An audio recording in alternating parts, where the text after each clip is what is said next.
Lorsque vos ondes cérébrales sont élevées, vous scannez votre environnement pour détecter tout ce qui peut être hors de contrôle. Et vous faites ça parce que votre cerveau est dans un état de survie et de stress. Le cerveau est dans un état de grande alerte. Les ondes cérébrales se situent dans les hauts bêta. Vous êtes très à l'écoute, vous êtes super alerte. Vous êtes très vigilant à toutes les choses qui pourraient sembler anormales ou inhabituelles. Au moment où vous le détectez, c'est cette pensée qui va ouvrir la porte au conditionnement que vous venez de créer. C'est un processus inconscient. Ce n'est pas si différent que de faire sonner une cloche et d'observer un chien saliver. Le stimulus provoque un conditionnement autonome, automatique, chimique et physiologique dans le corps de l'individu. Et cette personne, d'un point de vue biologique, retourne dans cet événement. Elle se comporte toujours de la même manière parce qu'elle est conditionnée par le mode survie. Vous êtes figé, vous êtes arrêté. Depuis cet instant, vous avez cessé d'évoluer.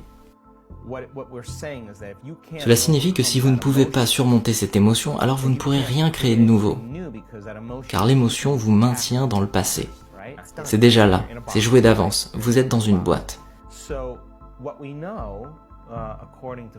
Ce que nous savons grâce à l'imagerie cérébrale, c'est que parler des traumatismes peut aider à réduire l'intensité des émotions.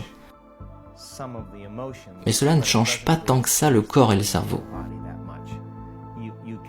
Vous pouvez en parler, vous pouvez observer une amélioration, mais au fond de vous, si vous n'entreprenez pas un changement fondamental, vous n'irez nulle part. Nous savons aussi que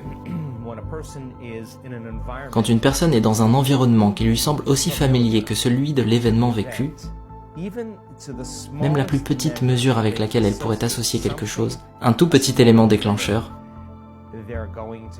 elle va continuer de se sentir consumée par la même émotion.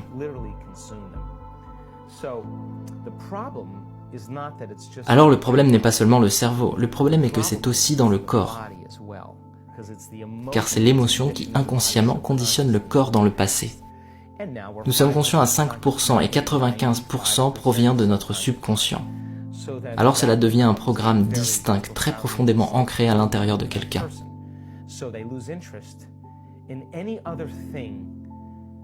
On perd tout intérêt dans ce qui n'est pas relié à l'émotion vécue.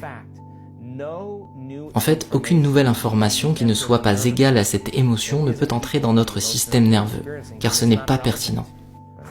Nous sommes en mode survie, et la survie dit « Tiens-toi prêt à tout ce qui risque d'arriver, sois prêt pour le pire, ne te fais pas avoir cette fois-ci ». Et on observe systématiquement des réactions très primitives. D'excellentes recherches ont été faites sur différentes techniques psychologiques énergétiques comme l'EMDR, l'intégration neuro-émotionnelle par les mouvements oculaires. Nous avons vu les scanners cérébraux. Les gens se remettent à vivre l'événement et l'émotion commence à perdre en intensité. Et le souvenir, sans la charge émotionnelle, c'est de la sagesse. Maintenant, vous êtes libéré de votre passé. Mais ce n'est pas l'esprit conscient qui est impliqué. Le traitement EMDR produit un effet similaire au sommeil profond, ce qui permet d'organiser les souvenirs différemment. Les personnes qui ont subi un traumatisme parfois ne rêvent plus du tout ou refont toujours les mêmes rêves. L'EFT, Emotional Freedom Technique, tapote sur le corps en associant certaines émotions.